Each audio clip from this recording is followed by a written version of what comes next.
This is Geek Gab with your host, Dorrinal, and me, Daddy Warpig. We are back. Geek Gab for Monday, May 12th, 2025. Today we're going to be talking about Sinners, which is the new Ryan Coogler movie. And it is in theaters right now, but I believe it has also started on streaming. Is that right? Yeah, I looked into it today. Apparently, it's on Apple TV already. So, I mean, use that information how you will. All right, Alrighty. Who's this Kyle Coogler guy anyway? Ryan Coogler did, I believe he directed the um, Rocky sequels that were, and I guess I should be looking this up. He did the Rocky sequels, Oh, Creed. Creed, yeah.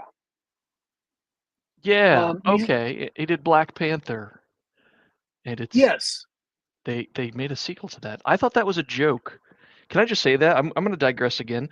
I'm seeing on IMDb he directed a movie called Black Panther: Wakanda Forever. I genuinely thought that was a joke from the internet. Did you hear about that film?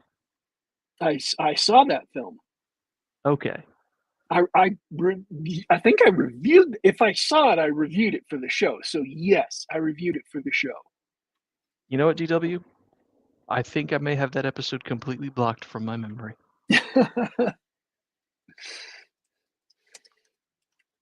But he does a lot of movies with, with the star of, uh,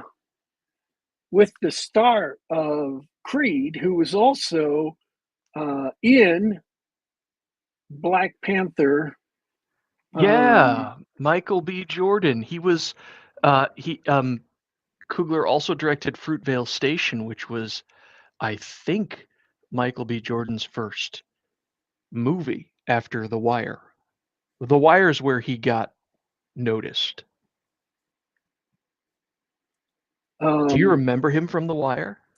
I don't remember him from The Wire. He was in the first season of Wire. He played the teenager Wallace, who, spoilers ahead, he was the really smart kid who um, got picked up by the police, and they thought he snitched, so the other kids killed him at the end of the first season.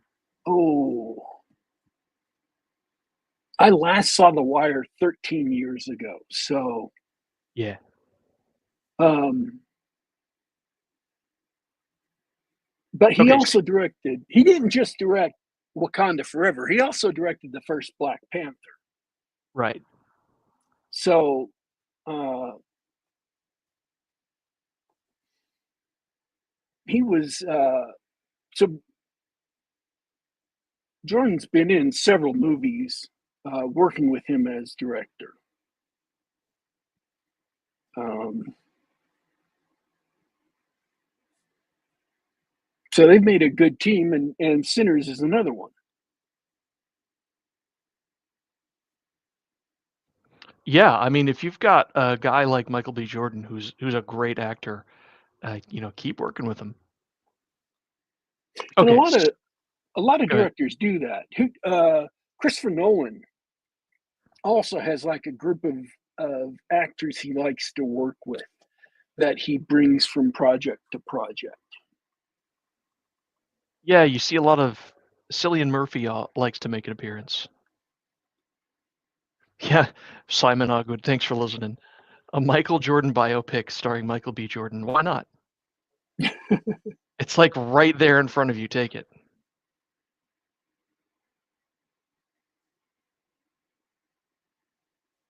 I'm looking at Michael B. Jordan's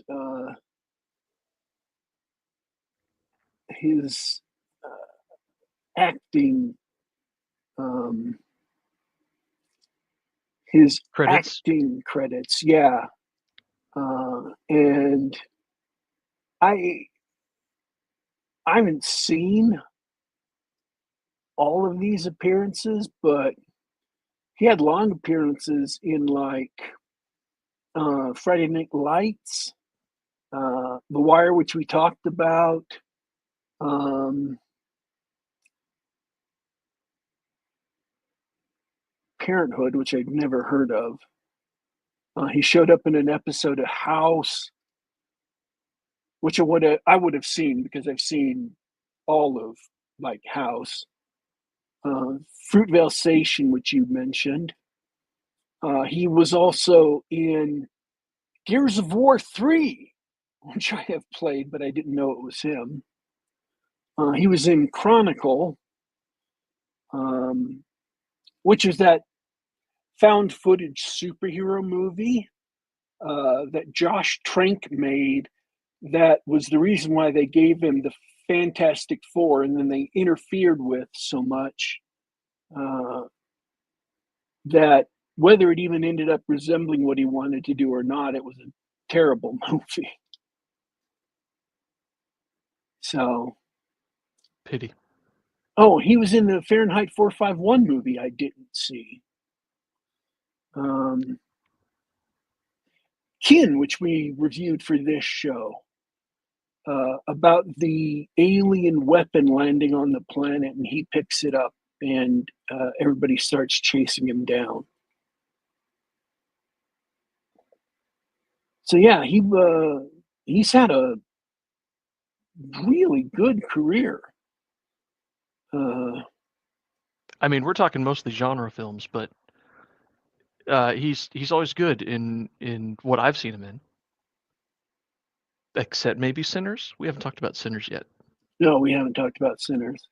That's okay. Um, in fact, before we jump to Sinners, did you have you seen any? Have you had any news this week? News this week. Real world stuff, not fun stuff. There's plenty of news there. Yeah. We got there's a. It doesn't count as not fun, but it's also not games anyway. We got a new pope. The Catholic Church has a new pope, so that was a little bit of excitement this week.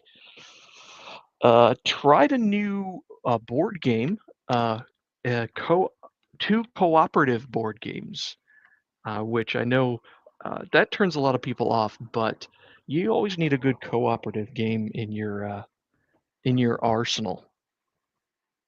Let me tell you about them. The first one was a birthday gift to me. Was It's called Slay the Spire. Now, have you heard that name before?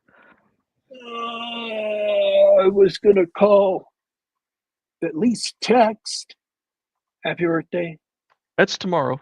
Everything's fine. Oh, good.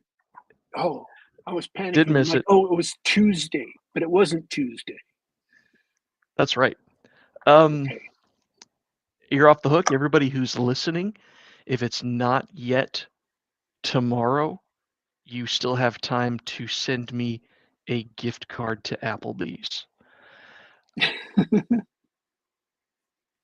So yeah, I opened the package early, went over to a friend's house and played Slay the Spire. You may have heard this a zillion times from me before. It is based on a video game of the same name, and the game is a roguelike deck builder.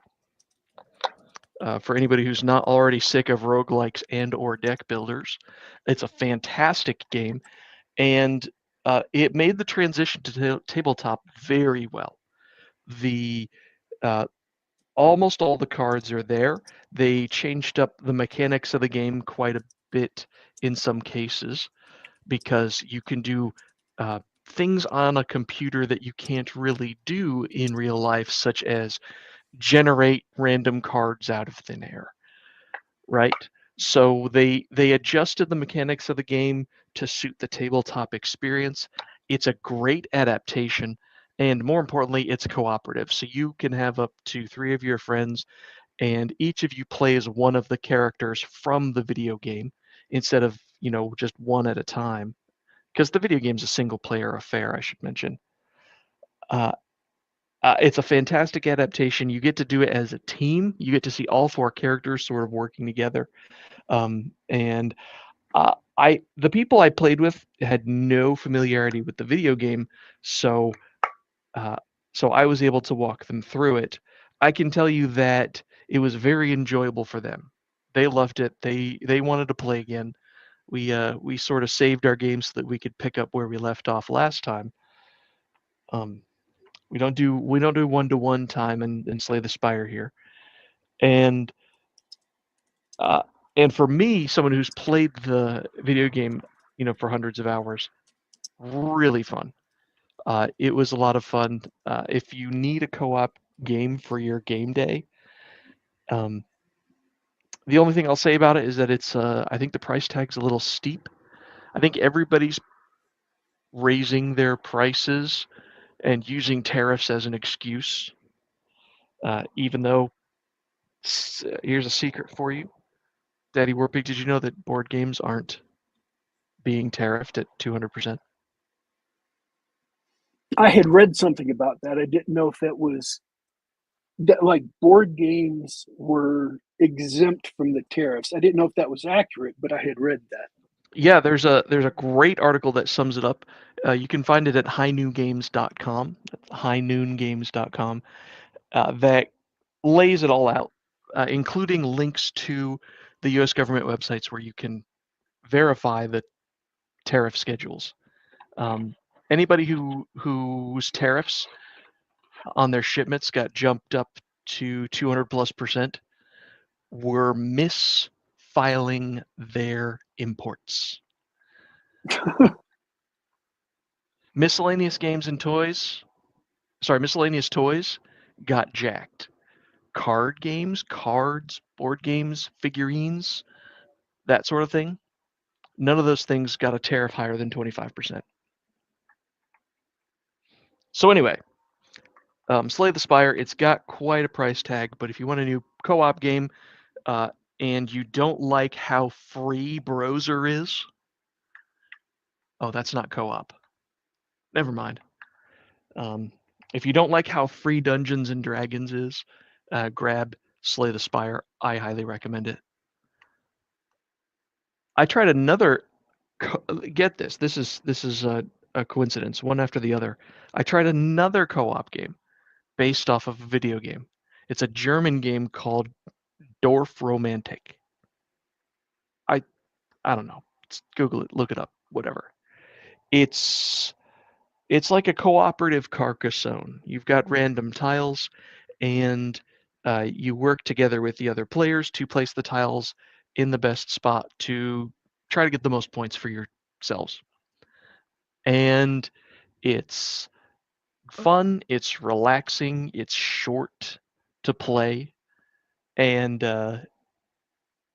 it was great. And it's got sort of an ongoing campaign mode where the more you play, the better that you do, the more tiles you unlock. So at the beginning, the first couple of games, your little village that you're building looks, um, sort of small and simple, and then you start adding more and more pieces and special tiles to it, and you get the ability to score more and more points. So um, I think that'll be in rotation for just a one-on-one kind of game when I'm together with my beloved and want a co-op game experience instead of a competitive game experience. It's much more relaxing, um, and she had a lot of fun with it too. So um, that's a recommend as well.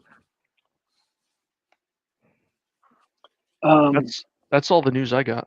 Would you like to know more? while you were describing that, I just remembered the one piece of news I did have for this week.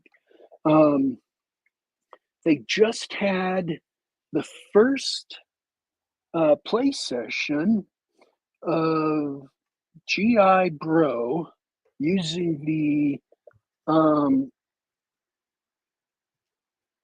Palladium rules set. Um, I want to say it's Recondo, but I know that isn't it. I think it's just called Recon. Recon. Yeah. And I don't want to spend a lot of time describing like the setup, but they start out on this island. Uh, I believe it's set in the modern day, and every player character is a member of the GI Joe team. They are assigned to an island that's an independent country on the very end of the um, Indonesian archipelago.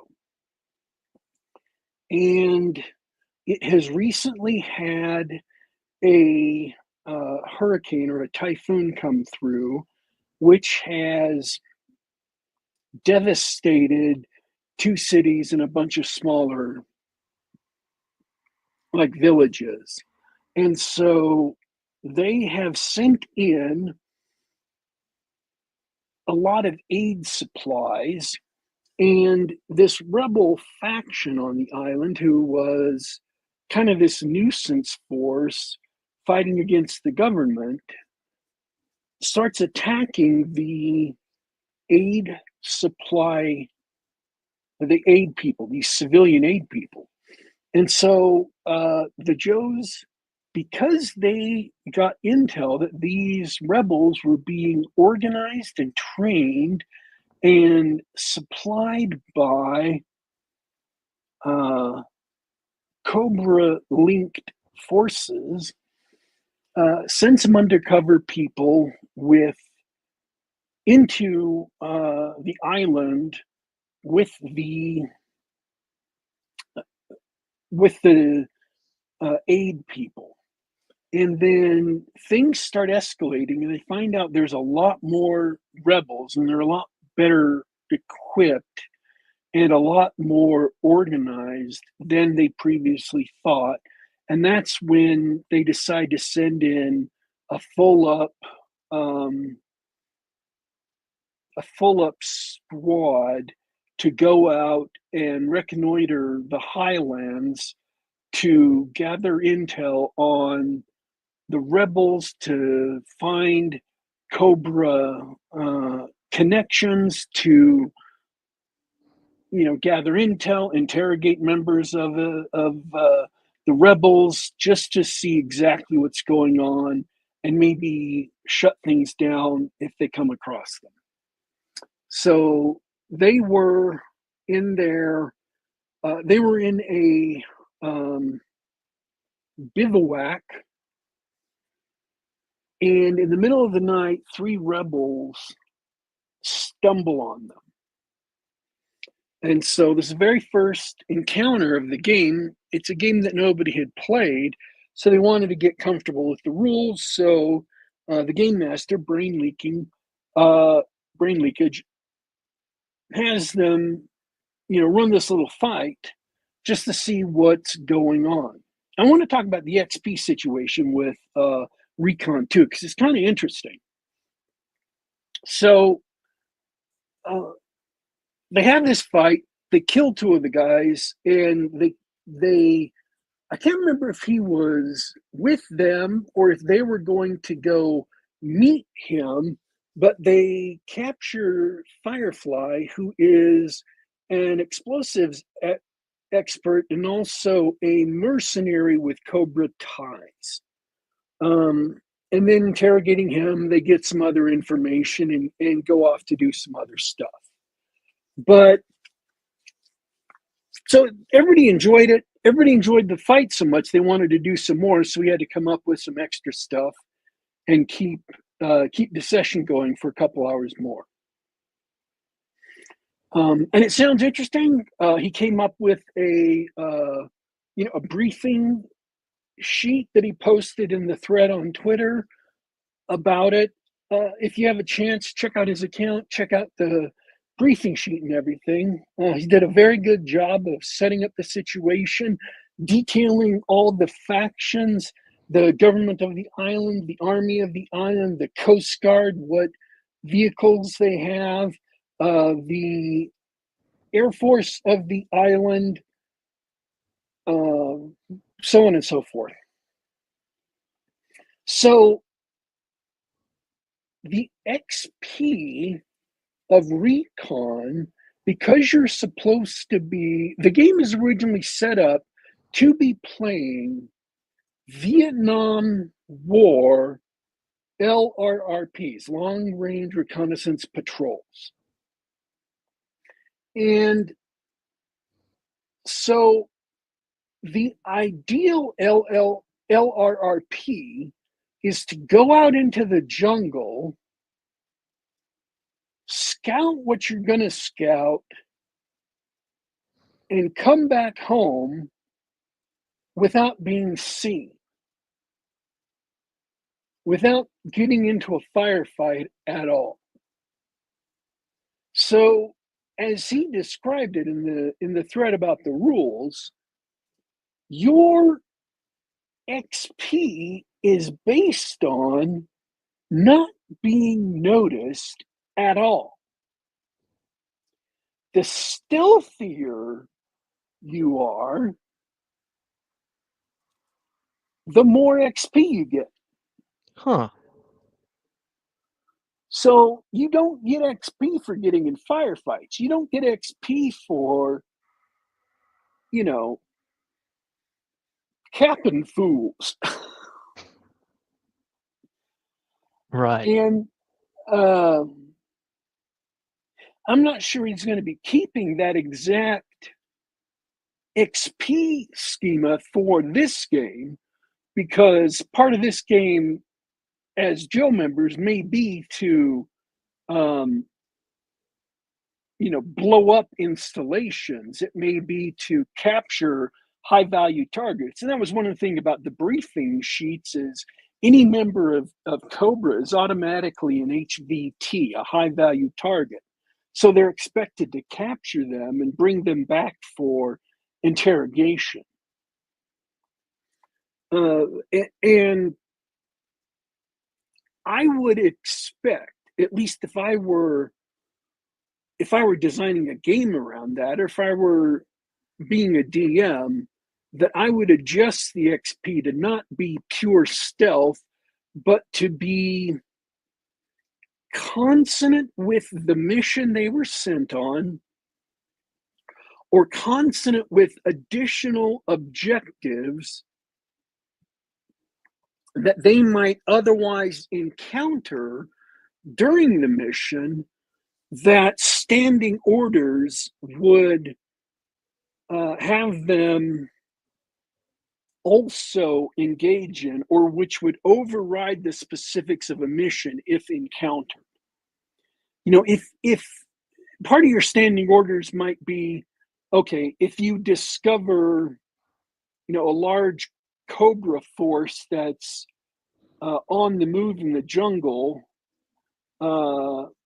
instead of pursuing your original target, you should pursue that and get as much information possible about that.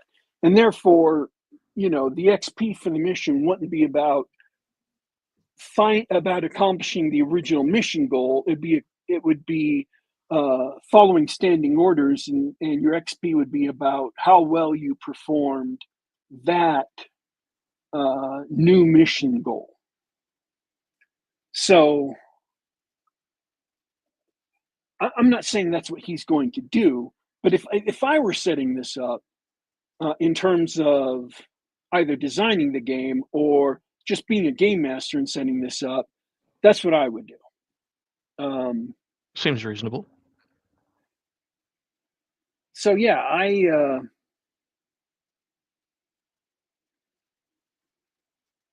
found the setup thread he did was enjoyable to read and think about. It's definitely a different approach to role playing, and it's a good.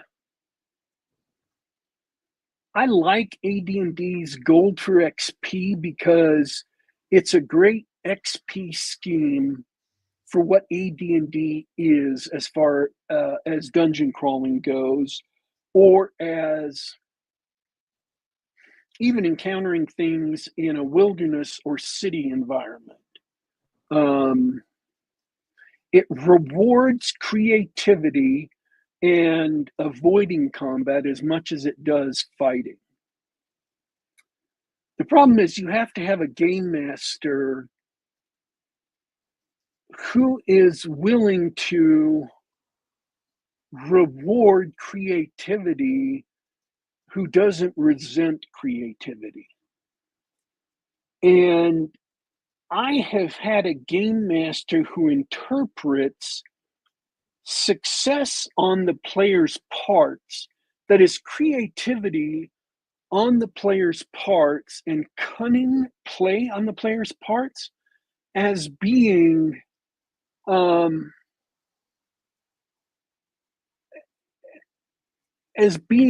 fail state. They didn't feel like it was fair unless the players went through combat and got beat up.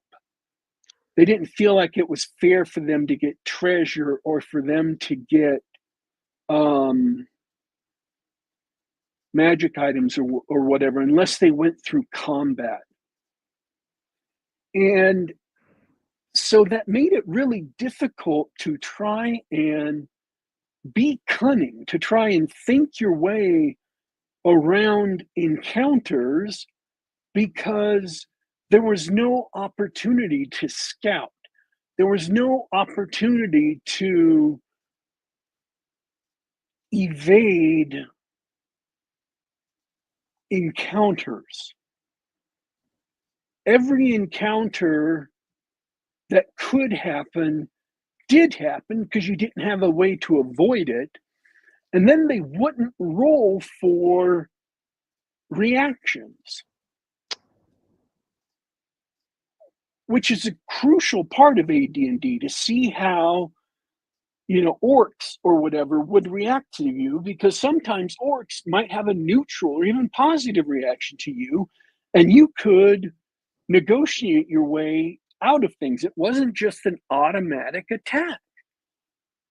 You could even establish, orc tribes in AD&D have humans who live among them or even become leaders. All of your intelligent humanoids have that. Humans, not dwarves, not elves, not hobbits or halflings, but humans in the AD&D default setting live among all these various tribes because they can just get along with them. And very often rise to leadership in those tribes. So it is not unheard of for orcs to have good reactions to human parties, or even neutral, tending towards good, that if they say a few words in common, orcs can speak it, or if they understand Orcish, they can say it and negotiate some kind of amicable meeting, exchange some information on the dungeon or the local area, ply the orcs with gifts, and the orcs will go on their way without attacking. And by orcs, I also mean maybe bugbears, hobgoblins, goblins, kobolds, whatever. That does happen. But it doesn't happen if the game master doesn't roll a reaction roll, and it doesn't happen if the game master isn't open to that. If he's just thinking, well, I've got to punish the players, I've got to give them hit points of damage, I've got to make them work for the treasure. And then they don't roll morale. So every encounter is a combat, and every combat is a fight to the death. So you might as well at that point just make the game XP for combat, because XP for gold becomes meaningless, because the only thing you're doing is just killing everything that comes upon you. And players stop trying to be cunning about how they sneak around the dungeon. They stop trying to be, cunning about how they deal with monsters in the dungeon. They just immediately attack. They stop trying to set up ambushes on the enemies. It's just game masters have got to not look at intelligent play on the behalf of players as an insult, as a cheat. And stealth for recon, being the source of XP, rewards cunning play by players. It rewards smart play.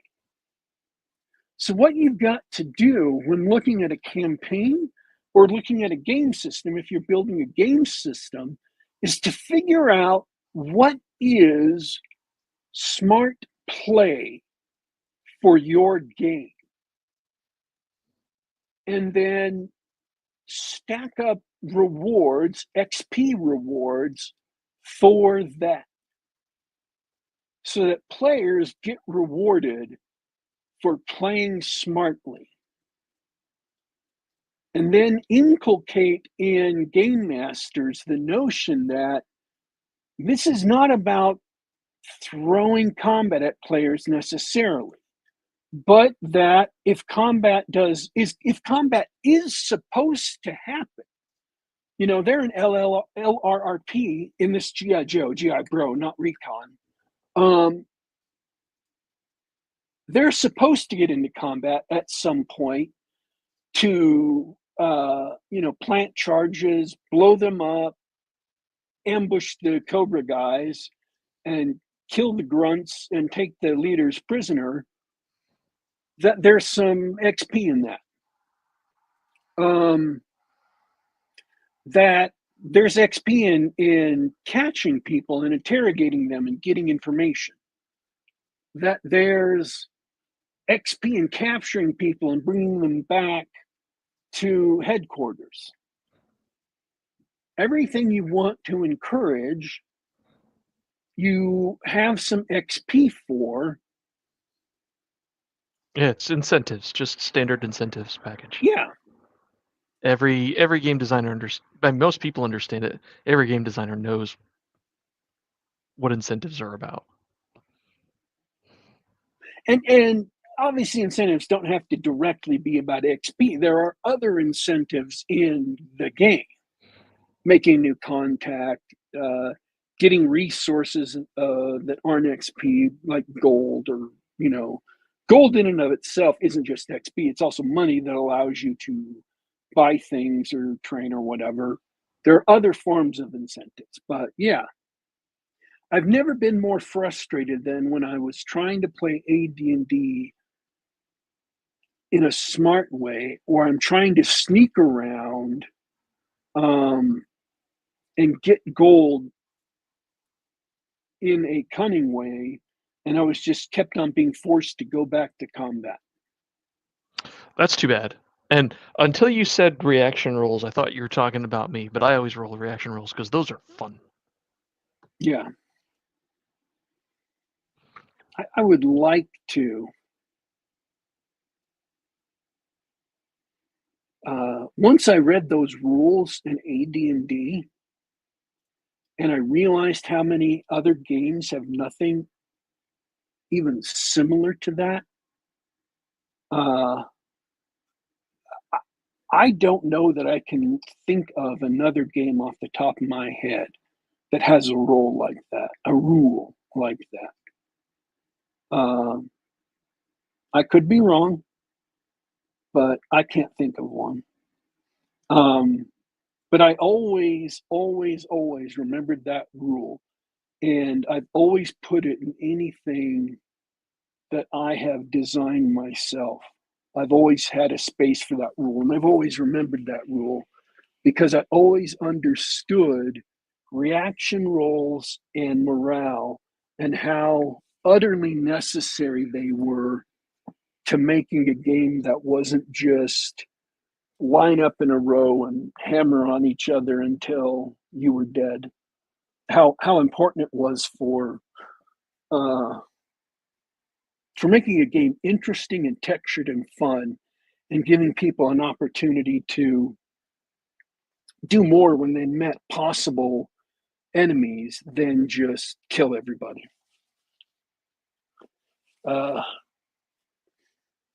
So, and I have said that on the show before, but yeah, just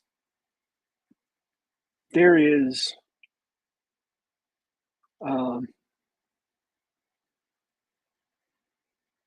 so I think Recon's XP scheme is fascinating. And I think it's a good example of a different XP scheme. And I think AD&D's XP scheme, with game masters who are willing to let it go to its natural conclusion, which is allow your players to be cunning, allow your players to think their way around situations, allow them to make mistakes and fall into bad situations so they learn from them. You have to be willing to let bad things happen. And just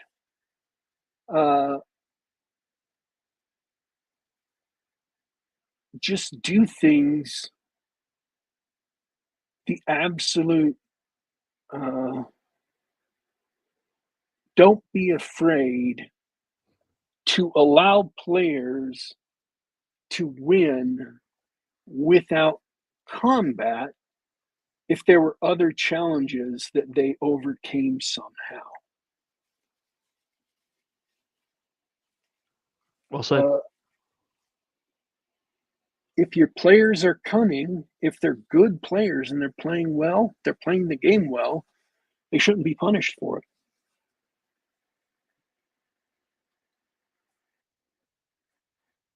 So, do you want to talk about Sinners? It is about time we talked about Sinners. So way back at the beginning of the show, new movie 2025 by Ryan Coogler. So Sinners is a film set in. Okay, I'll be honest. I arrived at the theater 5 minutes too late to see the beginning of the movie.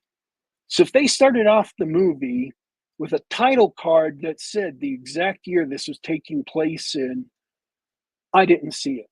Yeah, they did. But I think it takes place around the 1920s, early 1920s or so, because the main characters are two young brothers. They're called the Smokestack Twins, and they both served in World War One. And then after World War One, they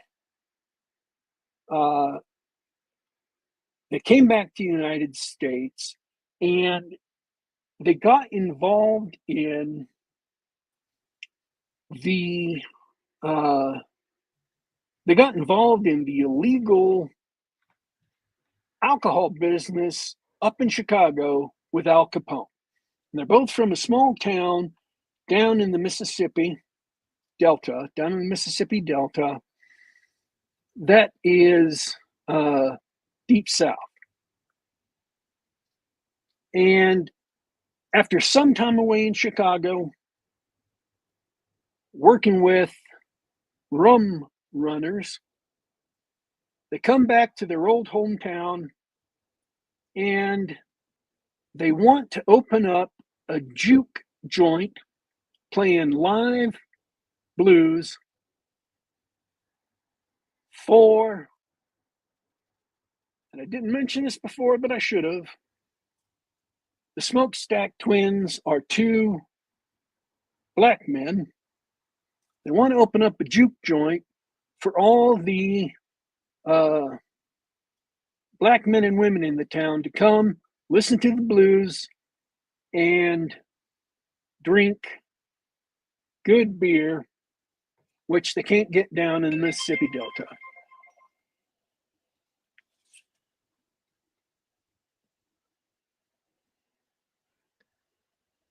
Oh, it's in 1932, and apparently everybody can hear John, but I can't.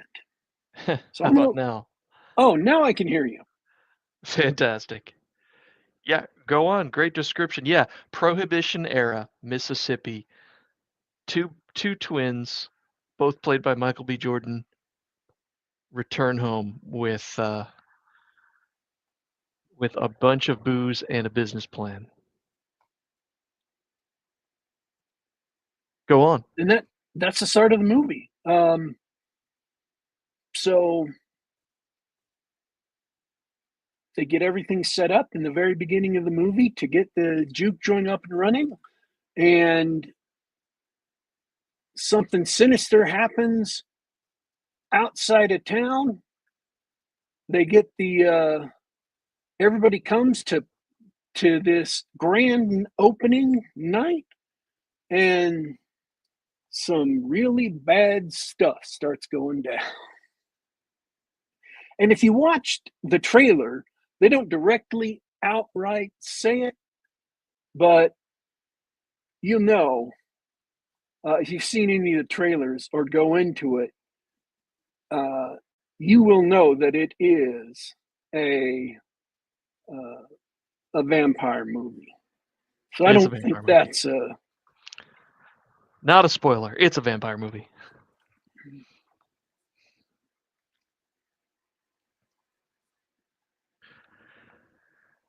I don't think I have much other description to give. That's where it I goes have from a there. I I have a much shorter description. Uh, From Dusk Till Dawn, a Spike Lee joint.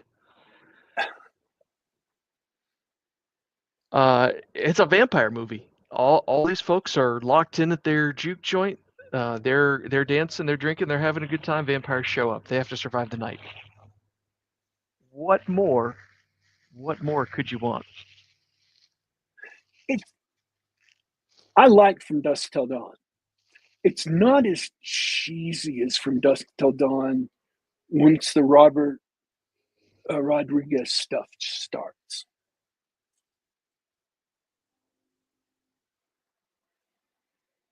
Not as cheesy. Well, maybe the dialogue's not as cheesy, or is it? Um, well, let's just come out and say it. I thought it was really dumb. Really? I did I did not like I did not like Sinners much at all.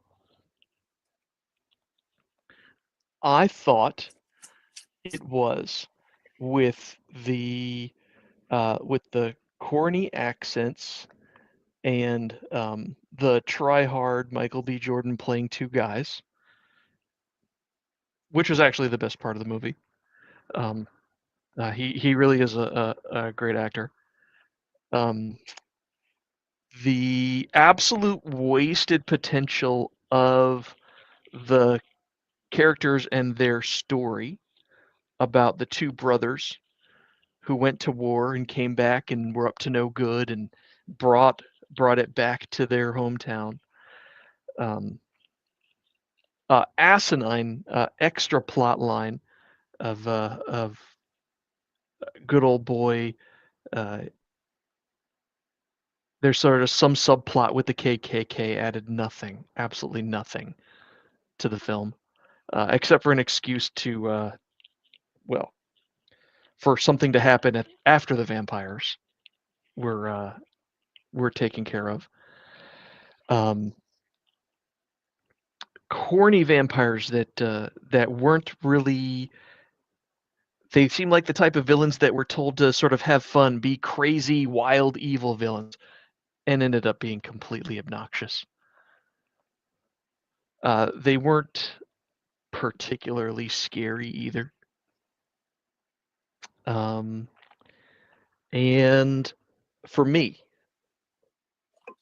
the worst offender for if you're going to make a blood drenched, violent action film, get your effects down right. The practical blood effects were poor, and there was plenty of computer generated garbage out there. Sorry. You're going to make me spend $13 on a movie ticket? Give me real stuff. Give me good stuff. At least give me buckets of red dyed corn syrup. You know what I mean? Um, Another reason why I said this was From Dusk Till Dawn. You remember the famous story about From Dusk Till Dawn, that it was written in two different written as two different movies, or written at two different times and stitched together in the middle, and you can sort of see that in Yeah, the there was film. the Quentin Tarantino part, and then there was the Robert Rodriguez part. Yeah, this film did the same thing almost, because there's a great story in there somewhere. The sinners, the two brothers, um, they're haunted by the war. They've done horrible things up in Chicago working for the bootleggers, right? Um, Historically speaking, when the Irish or the Italians want someone killed, or they wanted dirty work done, well, they went to the black gangs and hired them on to do the dirty stuff. They were like in the underworld of the gangster gangland of Chicago. They were the low class dirty workers, right? So there's this amazing underlying story here of, okay, so these guys, they rip off their bootleggers.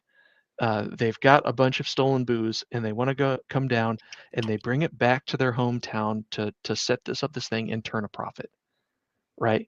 They're getting away from all the gangster stuff, and they just want to, they want to make their money, and they want to get out, right? But they bring all that baggage with them. They bring that evil with them, right? But they didn't really, because they're not the ones who summoned the monsters. It was the third main character, the guitar player, and it had nothing to do with their past deeds.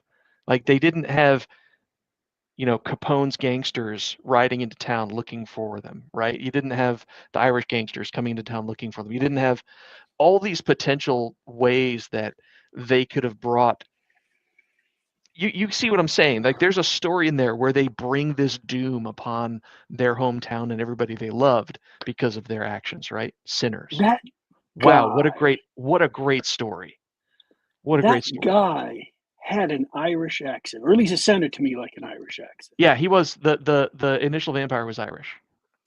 I kept Or on expecting, I kept on expecting it to be revealed that he was actually an ally of, or an agent of, the mob up in Chicago. That when they wanted to reach out and touch people that they just couldn't get to, that they sent that guy to come and rain down hell and fury on the people they wanted to touch, and everybody around them, in such a horrible way that nobody would ever do anything like that again. I just kept on expecting that to be a revelation. there you go. No, Because he's Irish. He's working for the Irish gangs, obviously. Why yeah, wouldn't he? they they almost had a movie there. They almost had a really good movie, and it still could have been a dumb vampire movie. Sinners is a dumb vampire movie, and not in a good way. Not in the way that John Carpenter's Vampires is a dumb vampire movie, but extremely good. See, I really liked Sinners. Um, I loved the opening with the brothers. I enjoyed. See, I could have even bought. Okay, yes, um, he's here from the mob. But when he hears the guitar player, now he is going after something personal, but he's still going to carry out his mission too, because why not while he's here? That I could have bought too.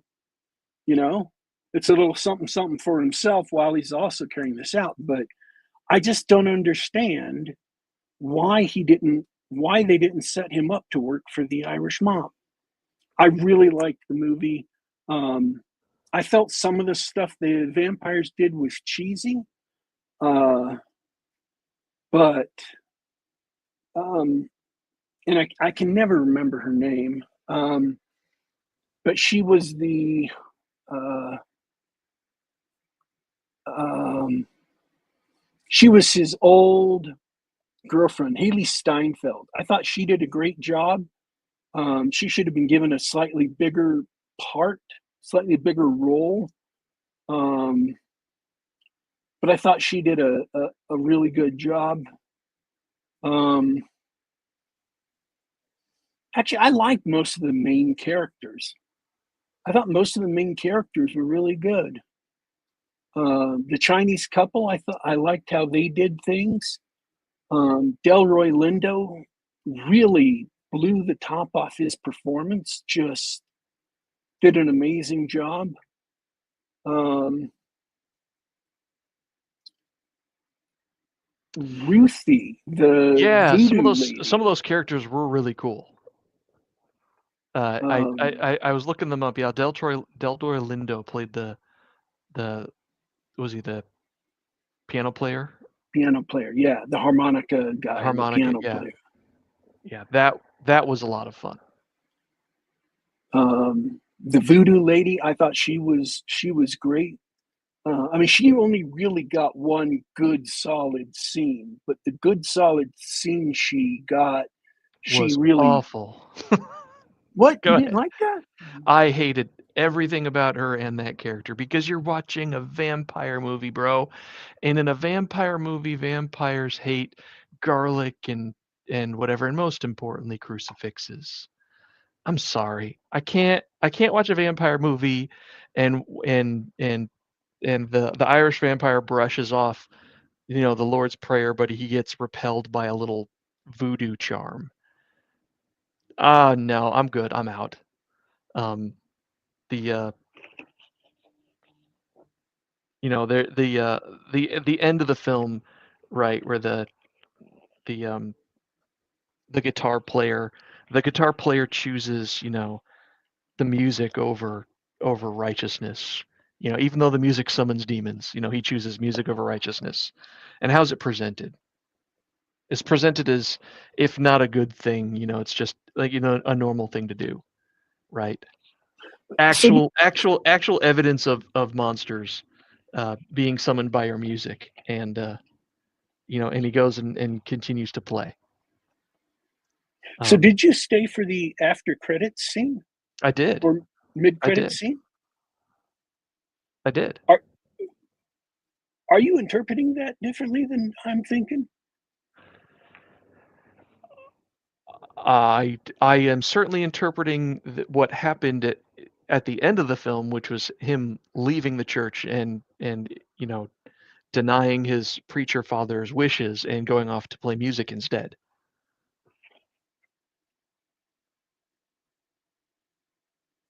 I don't think there was any particular message that contradicted that in the post credits scene.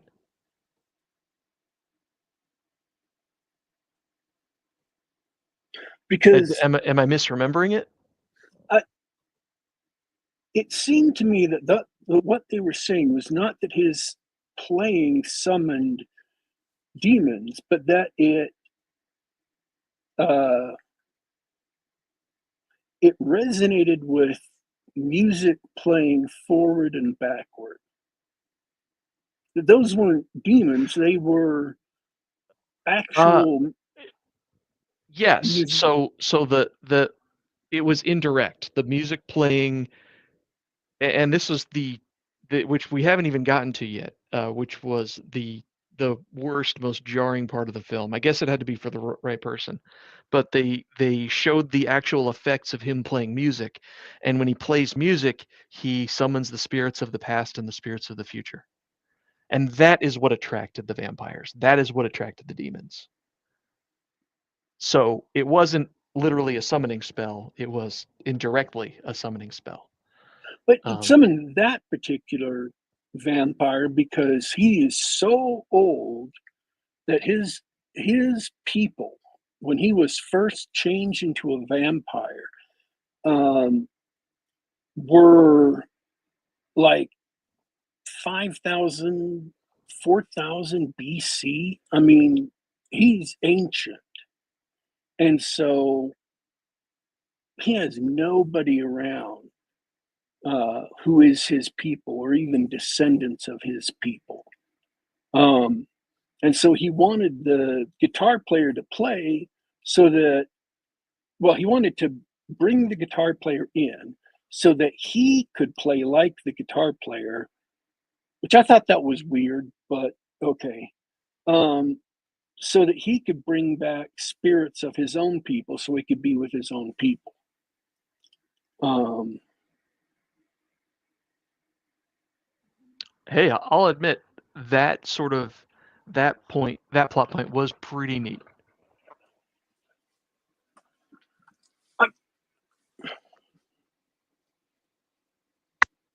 I'm just saying, when he left the church, it was because his father was saying to him, never ever play the guitar again. You have this talent, never ever do it again because music is evil.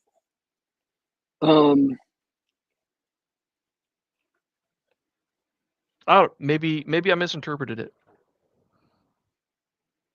Uh, and so I felt like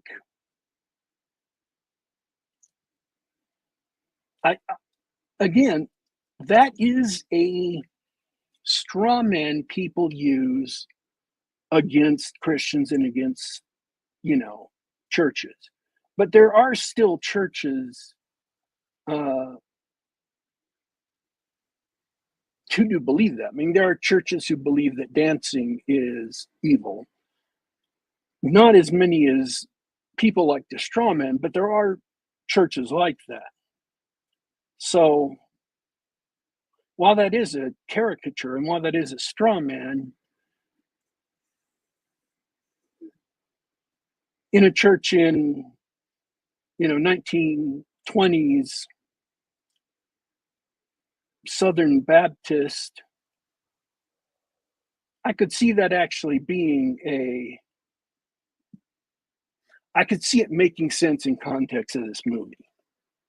I didn't like it. I wasn't happy about it. So I was like, okay, well, whatever. Um,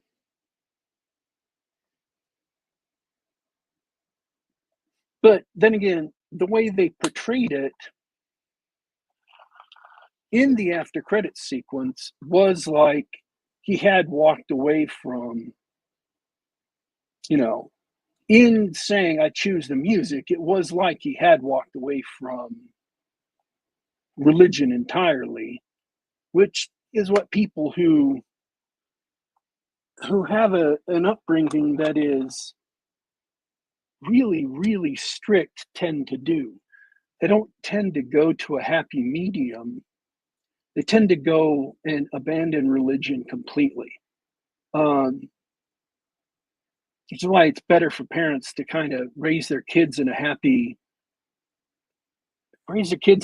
religious environment to begin with, so that they're not placed under undue strain.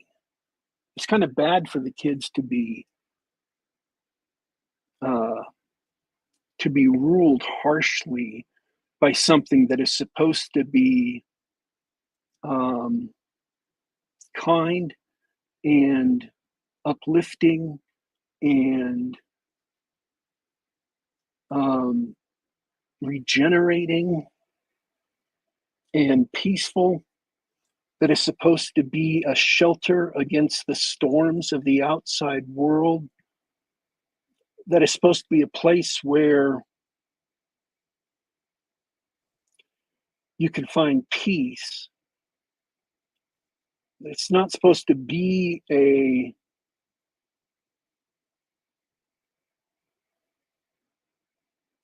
labyrinth of um, castigation where you're constantly being lectured or browbeaten. Uh,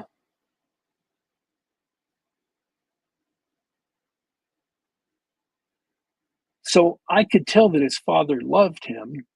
His father genuinely wanted the best for him.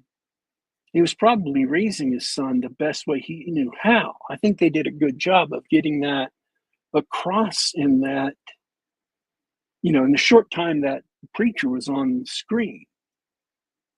But at the same time, by demanding that his son give up something that really brought him joy and brought others joy,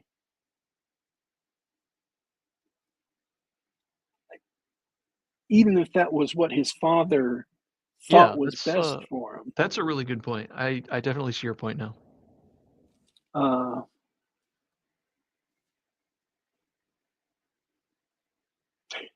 And I think at the end, when he made the choice he made to not go with the people he knew, I think that really, I'm not saying it redeemed the movie of its flaws. And I agree, there were a lot of flaws in the movie. I'm not blind to that.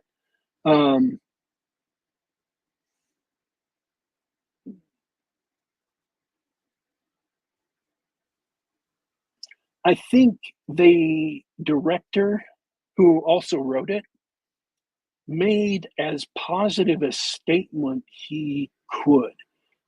I think he lacked the moral vocabulary to really uh, like elucidate or express what it means uh,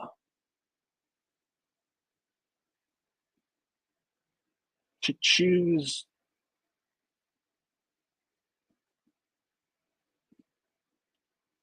life uh, over, endless death. But nonetheless, it is a wholesome choice. It is the right choice at the end there. So,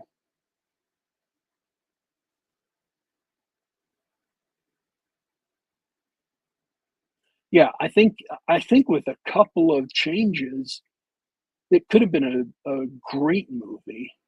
Um, if they Yeah, had I agree. it come a little bit more stirring and made it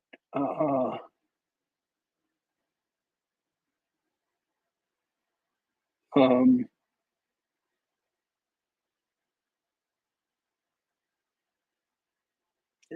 made the story tie in exactly what you said. Made the story tie in with the brothers' identity as sinners. That it was their actions, because him just running into town randomly doesn't. It's not really satisfying as far as the story goes. Things like that happen in the real world, and things like that do happen in, the fictional world, and sometimes they work uh in horror movies. I mean, Salem's Lot is about a town where the people who live there just happens to be a vampire living there, and that's fine. um but this movie, with the themes they were playing with, I mean, especially when they explicitly stated it. Oh, and where did you get? She says it. Mary says it right out. Oh, and where did you get all your money? Where did you get all the, beer? Um, and nobody's gonna come looking for that. Um, and I felt like that, after having been set up, after having been mentioned, after having been made a point of, it needed to be followed up on. That was Gotta have a something payoff. that. Say that again. You gotta have a payoff. If you're gonna have a Yeah, you got setup, to you have gotta a have a payoff. payoff. Um, Even if the payoff is them saying, and they tried to do it. They said no. They think that it was the other gang that took it, so they're going after each other. But that didn't really feel conclusive. That felt like an excuse. That felt like them wishful thinking. It didn't feel like an actual conclusion. If he had said something like, You know, honey, we're the black gangsters. They didn't come and get us unless they wanted thug work done. They think we're just thugs. They don't think we're smart enough. They're a bunch of white men. They always look down on the black men. Ain't nobody gonna look to us to think we did this because they don't think black men can do nothing without being told. Okay, maybe they could have sold that, you know, all the white men are looking down on black men. They don't think we're smart enough. Okay, they might have sold that, but the way they actually did it in the movie didn't sell it. And it still would have been more satisfying that if they actually sold it and you believe they're not coming after them, to have the Irish vampire show up and be, you know, an agent of the Irish gang. That was just waiting there. That was just sitting out there waiting to be used. They should have done it. Because I love that idea. It's just such a perfect idea. Maybe they thought it had been used too much, because I know that has been kind of used before, but it's just such a perfect thematic point. It's just such a perfect idea. Down in Louisiana, down in the bayou, down where all this dark spirit, voodoo, scary stuff is. They say we don't have gangsters down there, but, you know, you have this old friend of the family down there, old friend of the Irish gangsters down there, came over from the old world. You know, we'll call him up. We'll get him to Man. take See, care of it. we should have wrote this movie. Would have really been just perfect. Yeah. But anyways, I did like the movie. I enjoyed the movie. I'm not saying it's without its faults. I understand a lot of the things you're saying, but I still enjoyed it. And I thought that some of the characters, when they did stupid things, they were at least stupid things I could understand why they did it. They set up some of the irrational choices, not stupid, but irrational choices that characters made, to where I could understand them. So that was okay. That felt fulfilling.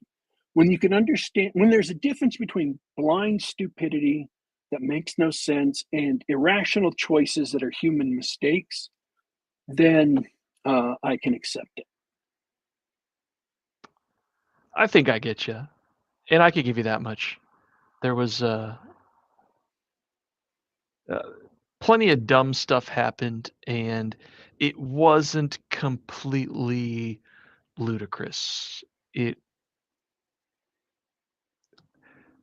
like the characters did dumb things, but it wasn't always obvious how dumb it was.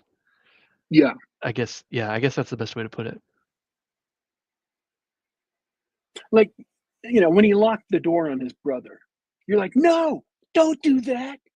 It's obvious that's. Right.